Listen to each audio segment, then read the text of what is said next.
In order to find out more about the cost of prescription drugs and the relationship between their marketing and R&D expenditures, we talked to Alan Cassels, a drug policy researcher at the School of Health Information Sciences at the University of Victoria in British Columbia.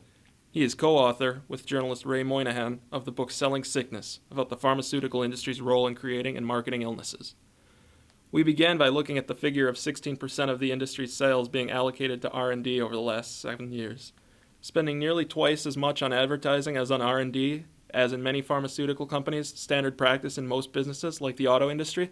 I think some industries like, say, computing, groups like, say, Microsoft would probably spend a lot more on R&D percentage-wise than they do with the pharmaceutical industry. One thing that you need to know about any statistics, though, when it comes to R&D expenditure versus,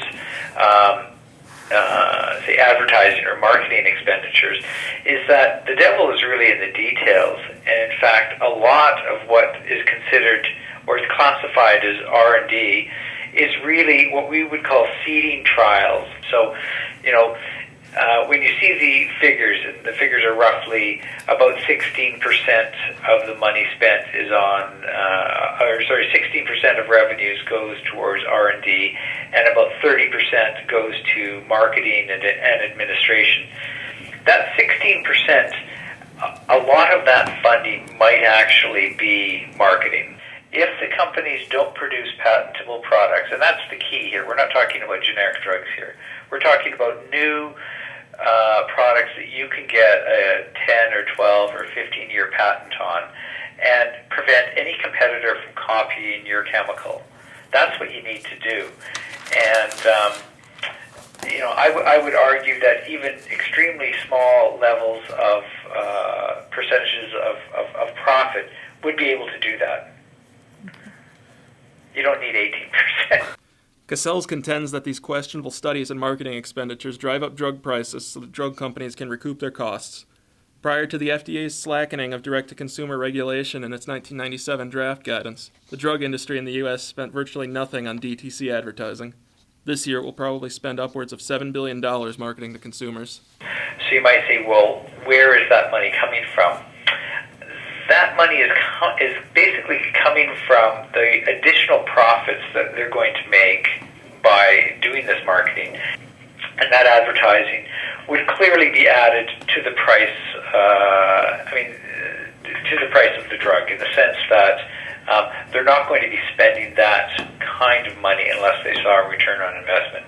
But isn't it other countries' fault that we pay so much because they aren't paying enough? Aren't we ultimately financing R&D for other countries?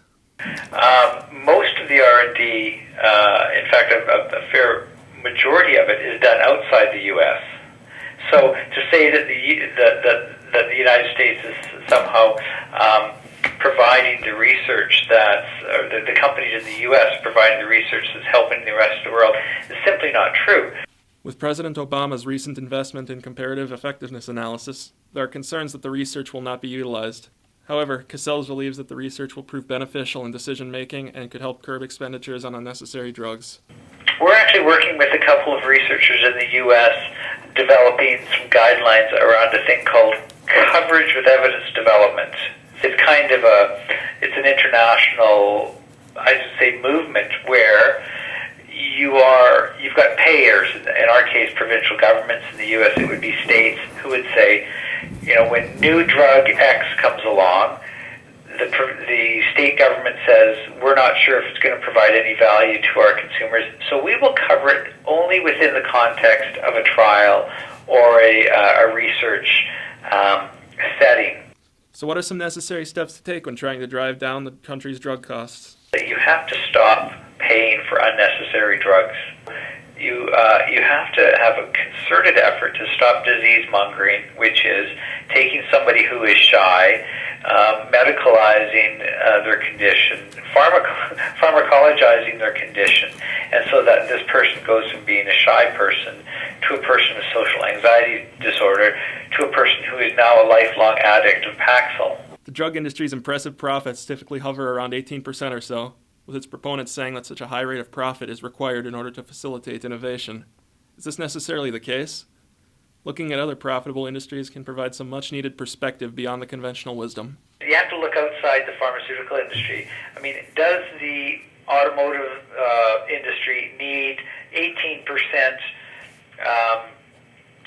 profit to be able to innovate and produce new cars? Does Bill Gates need 18% to innovate and produce new software?